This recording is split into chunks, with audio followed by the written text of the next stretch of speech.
Today we'll see unit number 2, that is related to design of shaft, keys and coupling. So as per the syllabus of design of machine element, we'll move toward the unit number 2, which gives us idea how to design a shaft, keys and coupling step by step. So before learning that, we'll have to learn what is transmission shaft, because that we are going to design. So transmission shaft is nothing but it is a rotating element which is having circular cross section on which various things are mounted in case of the step diameter. As like, I'll tell you, just see here on the screen, in case of the transmission, it is a structure like it is having rotating element which is having circular cross section. So you can see, so it is like this.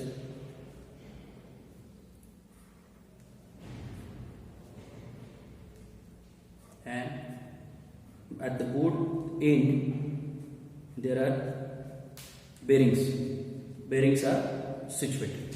Now this is the transmission shaft. As I told you, it is a rotating element which is having circular cross section. Of course its cross section would be circle. It is circular cross section.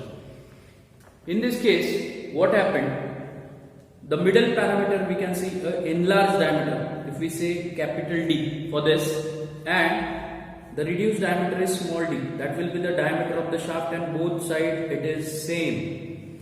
Now purpose of the transmission shaft, it can be helpful for production line or it can be useful for multiple operation can run on that shaft. You can see for the smaller diameter, here I can use pulley. On that pulley I will use a belt drive through which one motion will or one working condition will be start, or through which through pulley it can be worked.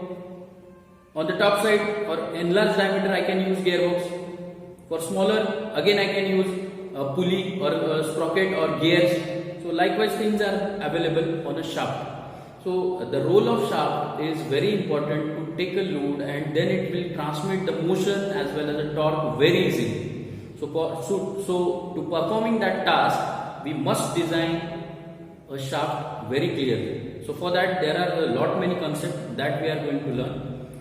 So this is just about the introductory part. Before going to design of the shaft, I'll tell you the basically shaft is made up of hot rolling process.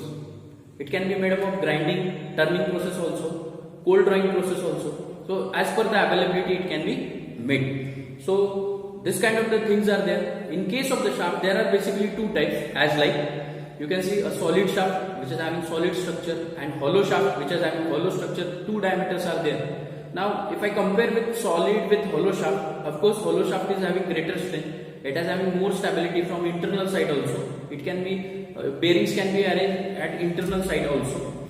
So such kind of the benefits for the both the case for solid shaft as well as hollow shaft. Now where it used, actually where there is a transmission of the motion, power and torque, at that condition it can be used very easily. So I'll quote here one example. It can be used in connecting between the air compressor and gas turbine. So that is just example. In between that transmission we'll have to use the shaft. So it perform an important role. As we have seen in our second year strength of material, we have seen the SFD, shear force diagram, BMD, bending moment diagram. In that case what we did, we have calculated the load conditions. We have understand the load situation. Either it is simply supported, UDL or point load. So likewise we have calculated. So here also we are going to do in the chapter for the designing of the shaft. So this is about just transmission shaft I told you. Now basically for the transmission shaft material is very important, because material perform the loading condition, or material perform an important role because of it will take a load. And while taking a load, there might be chances of the bending, breaking, correct? So these kind of the failure we need to consider while in case of a design. Now generally mild steel can be used for the designing of the shaft. So it can be having carbon percentage 0.14 to 0.40, or some cases they have mentioned 0.15 to 0.40 percentage of the carbon.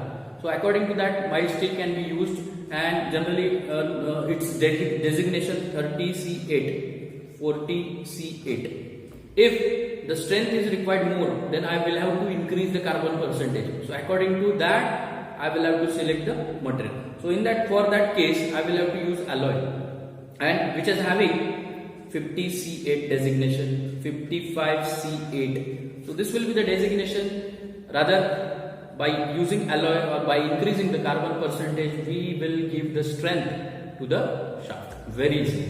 So this is about the whole structure, about the transmission of shaft. The structure I told you. I hope you understood this.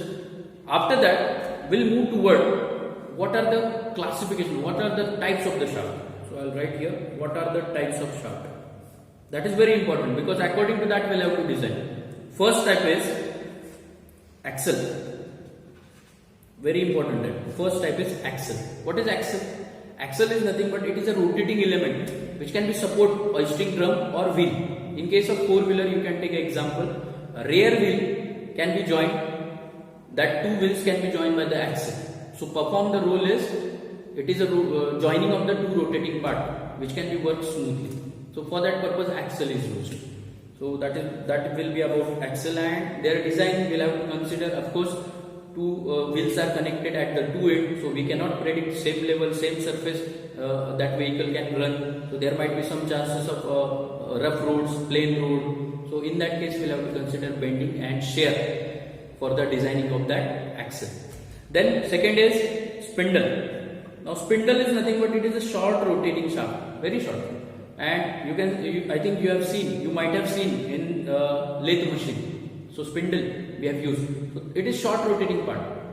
So that is the purpose. Their design is again different. Then third one is counter shaft. Counter shaft. Now what is the role of counter shaft? Counter shaft is nothing but it is secondary shaft which will run by the main shaft. Correct? So it will perform the function through the main shaft only. So that's why counter shaft is used, and many times we'll have to use this counter shaft in gearbox design.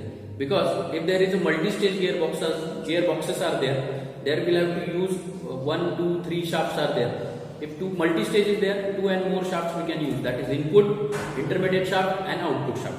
So like this we'll have to use, and this counter shaft will perform the role by main shaft only. Then fourth is jack shaft. Jack shaft. It is nothing but it is similar kind of the counter shaft. So it is also secondary shaft. We can say it is an intermediate shaft. Instead of secondary shaft, we can say intermediate shaft in between input to output. Again, it can be used for the gearbox design where the multiple stages are there for reduction of the speed as well as increment of the speed. Then fifth one is a line shaft, which is very important. So line shaft is generally used in production line. Line shaft means what? As I told you, number of operation can run on a single shaft for various step diameters. You can see here. This diameter is capital D, different one. So this can be reduced, small d. Then bearings are there. So as I told you, on this diameter I will run the pulley belt arrangement. In enlarged diameter I will run the gearboxes and so on. So likewise number of operation can be running. Now the purpose of fillet, here I have mentioned the fillet. You can see this will be the fillet. So very important. Fillet perform a stress concentration parameter as like if fillet is given, the stress concentration is reduced at that particular point. So it means that the life of that respective component for taking a load for the maximum time, it will increase. Correct? So this is about the types and transmission shaft introduction. I have told you. I hope you understood this. Now in upcoming lectures, we'll see the bit by bit as per the syllabus, the points as like how to design a shaft, what is solid shaft, how hollow shaft can be designed, how torsional rigidity will be applicable for the designing of the shaft. So that we are going to learn in upcoming sections. I hope you understood this introductory session on transmission shaft. Thank you.